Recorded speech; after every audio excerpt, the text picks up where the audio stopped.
our wonderful Vern Harper, the owner of WMEL, and John Harper, the Harper brothers. And welcome back. Roy and Scott were having a conversation during the break, and we're going to get right back to that, because sometimes we have conversations during the break, and they're just as good as on the air. So continue on. Scott's he's just full of information and facts, and that's really what we need. But folks, if you're listening out there, if you are having foreclosure issues, if someone's knocking on your door, if they're sending you mail, please open up a line of communication. The numbers have dropped significantly. According to this chart, they're way down. It's back to before 2005, around the 2005 area, which is wonderful for us. But please make contact. There's a lot of programs out there to help you stay. Roy, I think you should discuss the issue, which we had talked about earlier and which you're working on now, where that there are cases where the banks are paying people to leave their foreclosed property if they leave a clean home behind. Yes, and they call that cash for keys or relocation assistance, and thanks for that, Scott. What happens is someone like myself will knock on the door and say, look, your lenders asked us to get in touch with you.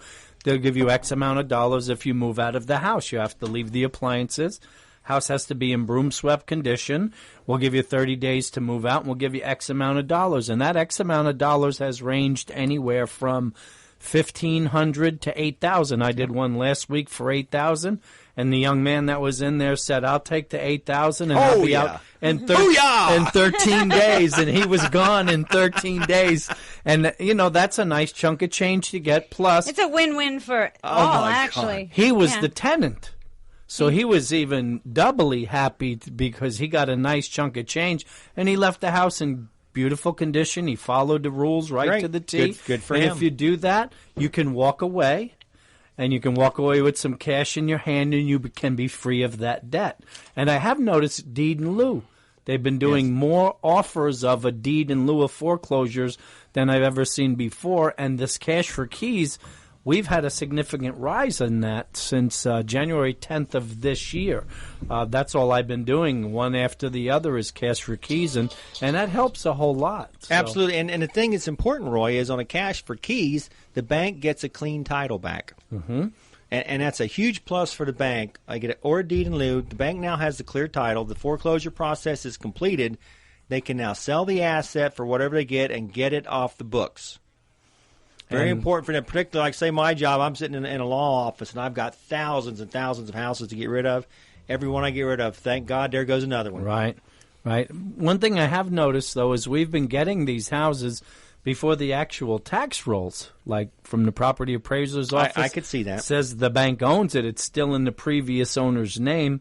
And we've been having some trouble with some of the local municipalities getting the utilities on because they say, you don't own the property. You have no right to list the property. The bank doesn't own it. It's still in the name of, John Smith or whatever, and we're running into some new obstacles, well, of course, another bump in the road. You've got your lead time before they come in and you record your title. You get a certificate of title. It's recorded. Then they've got to go get it over to the property appraiser. Mm-hmm. And what the cities need to do, if they can't find it yet with the property appraiser, they can find that deed recorded with the clerk's office.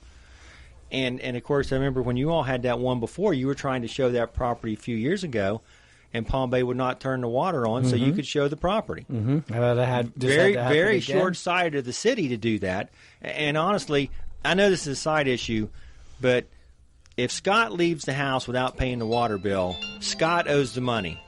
If Roy and Laureen buy the house behind me, you did not owe my water bill. I did. Right. I should be pursued by debt collection for the water bill I did not pay. You should not slap that cost on the new owner. Florida Power and Light doesn't really seem to care, but local municipalities are more involved, and they're not helping. It doesn't help when you have a house under contract and you can't get the water turned on to get the house sold, to get someone in there because they can't do a home inspection like they're supposed to.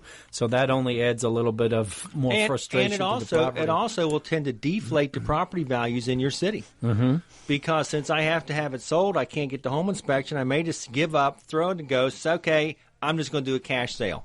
So instead of having you come in as a mortgage buyer at $112,000, I sell to Laureen cash for $73,000.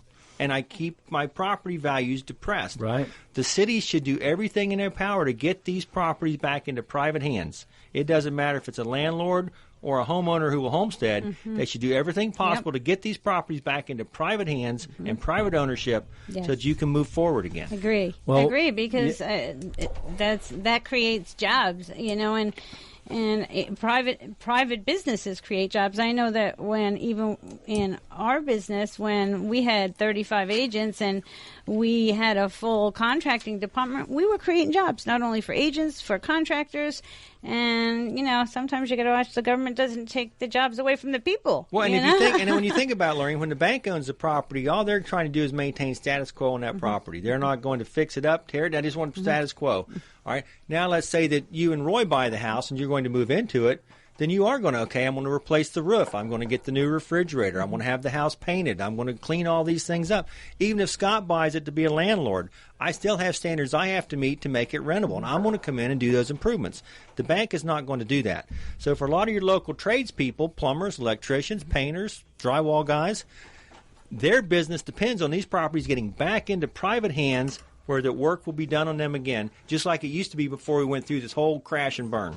And with the markets being a free market, sector, real estate markets, it seems that should be in the hands of the people, Well, the cities need to recognize sometimes you have to break the bureaucratic chains and understand it is in your best interest as a city to put these properties back in private hands and don't make it difficult for the property to leave the bank. Mm-hmm. Or collaborate together would be nice on some things, because we have the SHIP program and things like that, which I think those homeowner programs are good, especially for first-time home buyers. We seem to get more cooperation when a buyer calls and says, look, I'd like to get this turned on just to inspect the property. It seems like we get a lot less resistance than when the realtor goes there.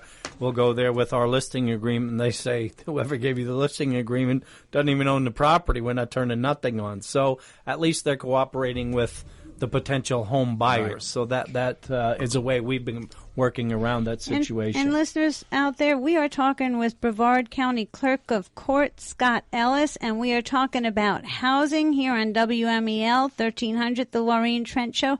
Scott, I would like to ask you a very pressing question about the train. The train was big news yesterday. And okay. I didn't make it to the county commissioners meeting, but can you fill us in about the train and an update on the train? Well, I can't fill you on everything, but I can tell you the part that I found most fascinating. All aboard Florida, they claim to do the 32 trips through Brevard County back and forth, and I don't think they'll ever reach that. I think they'll be lucky to maybe get 4 round trips a day. But what came in as they were voting for was to do what is basically an industrial revenue bond, where that you're a private industry and you issue a private bond, but the county can lend their name to it and you're able to do it at a tax-free rate. So you get a break on your bond rate, and you're only allowed to do so much in volume. So what Brevard County was doing, they were signing on to issue the bonds with all aboard Florida, and each county along the track is being asked for that. But the county went into shakedown mode to get money from them. And we're still trying to determine, did they end up with $875,000 or $1.25 million? It was a very large amount of money. Mm-hmm. And the county was trying to claim at one point they won $900,000 from all aboard Florida for what they called economic development, which nobody knows what that is. It was just more money. Then they went down to $500,000. And it kind of reminds me of the shakedown on the waste management contract, which is, I can give you a contract for waste management picking up the trash if you're going to donate to this, and this. So with all aboard Florida, it wasn't even down to the issue of whether this was a good agreement or bad agreement. It was how much could we shake you down for. Wow. And I was under the impression that land wasn't owned by Brevard County, that the tracks lay on. No, the county doesn't own anything. The whole thing is bizarre, really. But it passed. The vote. Vote yesterday. That vote depended. The Brevard County vote depended on everything. It seemed. Well, like. not really. You got to remember, this was just the ability to issue the tax-free bonds, and it's only a piece of the tax-free bonds, because they'll have the same thing in Dade and Broward and Palm Beach, and when you get down, you don't even need every county on the route. If you can just get the larger counties along the route that will do you the tax-free bonds, then you've saved enough money to make it worthwhile. So what I found to be really unnerving was the shakedown aspect. So, for example, if you're a county commissioner, you should vote for or against it based on whether you think that the county should be involved or not involved and what you think of the project. It should not be an extortion issue. And it really became an extortion issue is that I'll vote for you, but how much are you going to pay me to do it? I don't see how they could really be involved unless a private it was enterprise or something like the that. arms that go up and down that cross the the county's involved on these bonds. They pulled the information back to the early 90s because I'd had a couple when I was on the commission. I mean, we've had them for FIT, Devereaux, a few places. It's an IRS code that your private company is allowed to issue these revenue bonds, transportation bonds, and you'll be able to market them at a tax-free rate. So instead of marketing at 12%, which I think all aboard Florida was going at 12, 13%, they might be able to get that rate down to 6 or 7. Number one, it's tax-free. Number two, some people may actually believe because it's tax-free that it is truly a municipal bond, which it's not. But the county need to take a look. Did we really want to be involved in this or not? And it shouldn't be how much you're willing to pay me to get involved. In other words, if you want me to do something that's a rather odd twist. So you know what I'm saying, Roy? If you want me to do something illegal and I say, well, what's in it for me? Okay, then clearly I don't have any ethics as far as legal or illegal. It's only, okay, are you going to meet my buy price or not? Right. We don't own the land, but you're in our county. And you want to get the tax-free bonds, so we're going to shake you down that we get a cut of that money.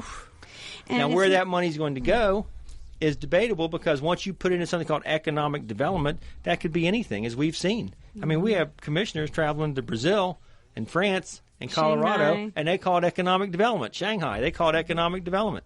What are they doing there? Well, that's a pretty good question. But so this pot of money comes in for economic development, and it's nothing but a shakedown. So we're trying to sort out today how much money it is because it's difficult when you read the agreement that was done with Scott Knox. If the 375 is actually is 2 375s plus the 500, so we're trying to sort through that. What amazes But it's a large me, amount of money, and it really didn't even get down to is it good or bad. It's are you just willing to pay us for it? And which isn't even a help to the citizens. I mean, this benefits the citizens not at all. Even whoever's getting shaken down in money. Why would I saw a lot of citizens for it? I don't understand. Well, they're not from here. Oh. Okay. And really, see, I've had some people get mad at me because I don't think the train's a big issue.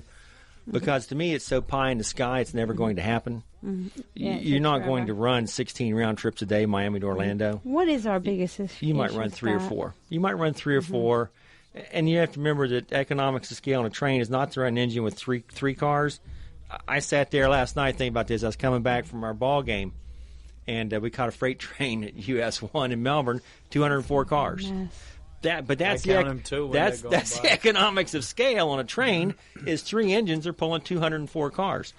And so do I want to try and run an engine with 3 or 4 passenger cars every hour, or do I run an engine with maybe 20 or 30 passenger cars every 4 hours? Do you think there's a significant amount of people that will actually Scott? take that train from Miami to Orlando? You have some. And back and forth? Oh, I think you'll find that particularly for Europeans are used to riding trains.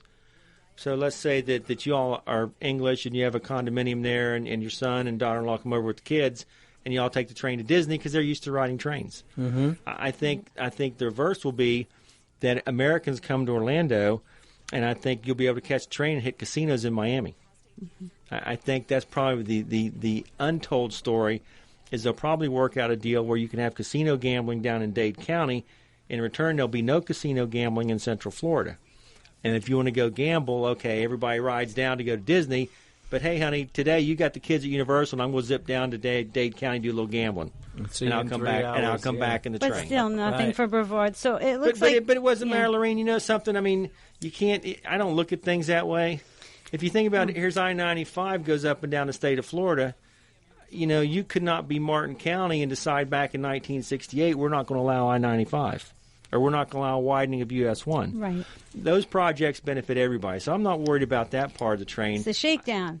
The shakedown on the county side, I think the train itself is probably just a scam. Mm-hmm. And that you'll never have anything near what they claim it will be. Thank God, listeners, for our watchdog, Scott Ellis, watching over our county. But what is our biggest issue, Well, Scott? it's nice to know about that because you say you're not as worried as the train. I think about safety issues minutes. as well. That's that many more times a train And especially if there were 16 running back and forth. Right. Everything. But when you think about that, Roy, stop. just like last night, I'm watching that freight train go by, and it took 4 minutes, a little over 4 minutes. I'm watching. I usually put it in park. It's bad at O'Galley too. So during rush hour. So where's this 110